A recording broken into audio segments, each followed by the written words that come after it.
Enzo, bonjour. Bonjour Nathan. Voilà, bienvenue du coup dans ce premier podcast lancé par Studio M, où on va un peu faire le tour de nos formations, présenter nos étudiants, discuter un peu de ce que Studio M fait.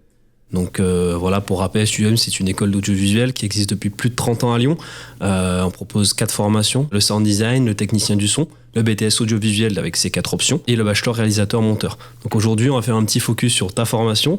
Tu es étudiant en première année du coup de BTS audiovisuel option gestion de production. Tout à fait. Donc je t'invite un peu à te présenter, à parler de qu'est-ce qui t'a amené à arriver à Studio M et à choisir du coup cette voie pour ton futur professionnel. Déjà, merci de m'avoir invité.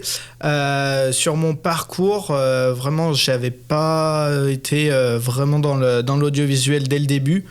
J'ai commencé par une école de management avant. Donc j'ai fait une réorientation. Là, c'est ma première année donc en tant que gestion de production, ce qui mêle évidemment l'audiovisuel et le management. Et c'était vraiment le meilleur compromis pour moi parce que voilà, c'est tout ce que j'aime. L'audiovisuel, j'y suis passionné depuis tout petit, donc c'est vraiment dans mon univers. C'est quelque chose du coup qui te passionne depuis très longtemps. C'est depuis le collège, depuis avant. Bien avant le collège. Alors, au départ, je voulais vraiment être dans tout ce qui était humoriste, imitateur et tout ça. La base des bases, c'est vraiment, je vais faire rire les gens, enfin, leur faire passer une bonne soirée, par exemple, à la télévision et tout ça. C'est pour ça que, du coup, mon projet, c'est d'être animateur télé. Et donc, produire mes propres émissions, c'est vraiment mon but final. Et vraiment, cette passion, c'est depuis que j'ai 8 ans. J'étais à 8 ans devant la télé, devant les émissions, les anciennes émissions de TF1. C'est là où tout est parti. Non, vraiment, le but, c'est te donner les moyens de réaliser ta passion, de mettre en œuvre ce pourquoi, en fait, ce qui te passionne depuis ton enfance. C'est vraiment, en fait, tout ce que je dirais dans mes émissions plus tard, c'est si les gens, ils sont tout seuls chez eux, ils sont rien à faire, mettez la télé, on me regarde et il n'y a pas de souci, on passe une bonne soirée. Mais je suis le premier à dire, si ils ont envie d'aller au restaurant, se faire un truc et tout ça, allez-y, foncez. T'es en formation, du coup, depuis septembre, si je dis pas de bêtises. C'est 5 mois. Voilà. Donc ça fait 5 mois que tu es en formation à Studio M Lyon. Tu as forcément déjà eu des premières expériences de tournage. Qu'est-ce qui t'a marqué dans ça ? Est-ce que vraiment ça te conforte dans ton idée de continuer dans ton projet ? Donne-nous un peu plus de détails. Dans le premier projet que j'ai fait, donc c'était un portrait d'artiste. C'était un peu une interview. Alors moi, j'étais allé interviewer un magicien et je me suis rendu compte qu'au final, c'est tout ce que j'aimais niveau production.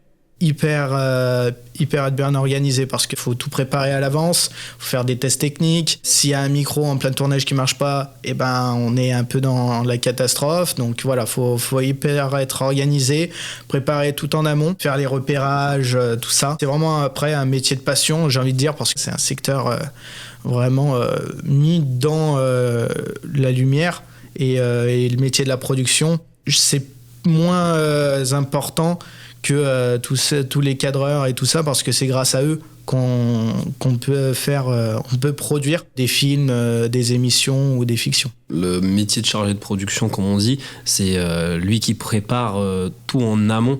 Donc quelque part, vous êtes complémentaires dans vos métiers. Oui, évidemment. C'est-à-dire que sans cadreur, il n'y a pas de production, mais sans production, c'est compliqué d'aller trouver les cadreurs, etc. C'est ça.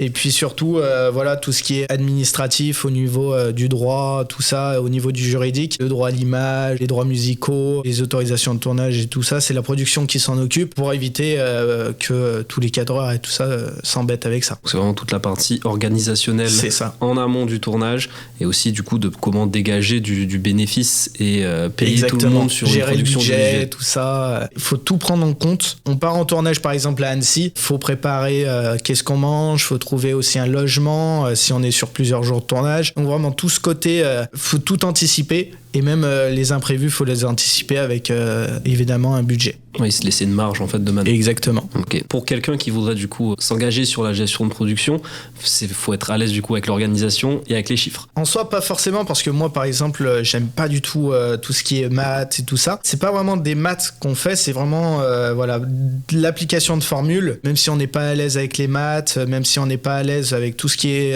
côté calcul, on utilise Excel, ils font les calculs automatiques. on a la calculatrice. Donc maintenant, vraiment, on n'a pas besoin de calculer de tête. On a les formules directement. Et en plus, on revoit un peu les bases, j'ai envie de dire, sur tout ce qui est côté de la comptabilité. Mais après, ouais, vraiment, faut être certes organisé, comme dans la vie, j'ai envie de dire, hein, c'est une nouvelle fonction à apprendre. Oui. Même si on est très organisé, moi je suis toujours en retard, mais quand même j'arrive à faire un tournage dans les temps. T'as 2 années de formation là, c'est fait pour te former à justement corriger soit tes retards, soit tes lacunes sur. Et ça va pas du tout marcher. Si, il faut être confiant. Oui. Confiant. Tes 2 années de formation à Studio M vont sûrement te permettre combler du coup ces petites lacunes, d'en apprendre beaucoup plus sur les méthodes et les outils, parce qu'en soi tu parlais d'Excel, etc. C'est vous donner des différents outils afin que vous puissiez par la suite exceller dans vos métiers. Même si on vient d'un bac S ou voilà, vraiment tous les bacs peuvent être producteur, parce qu'il faut pas être sorti d'une école de management pour le faire. Certes, on sera plus à l'aise avec des compétences, mais après on revoit tout depuis le début, on nous apprend comment utiliser Excel et tout ça, donc vraiment on voit tout depuis le début. Donc si on sort d'un bac S, vraiment pas du tout dans l'audiovisuel, on peut être producteur. Et au niveau du coup de ta vie d'école, parce que du coup un BTS est un diplôme qui est quand même assez exigeant sur les notions, les différentes notions vues en cours, mais est-ce que du coup tu peux quand même te dégager du temps pour tout ce qui est vie d'école, sortir avec tes potes, etc. Bien sûr, en fait ce qui est sympa, c'est que l'école se cale sur les emplois du temps des intervenants, donc parfois on a des demi-journées. La demi-journée libre, voilà, on a des journées libres aussi. Par exemple, lundi, on n'a pas eu cours, du coup, ça nous fait un week-end de 3 jours. On peut faire aussi des projets personnels, même s'investir dans la vie de l'école en faisant partie du BDE. C'est vrai que voilà, on a vraiment du temps pour nous. On n'est pas rempli de devoirs ou quelque chose comme ça. C'est vraiment, on se base sur les projets. Et puis pareil, j'ai envie de dire, ça va être l'organisation qui va compter en fonction des retards où on est sur les projets et tout ça. Est-ce que toi actuellement tu as des projets perso en cours dont tu voudrais nous parler? Là j'ai un projet justement qui se fera à l'école bientôt. C'est une filière en or. C'est une émission adaptée évidemment de Une famille en or, tout simplement.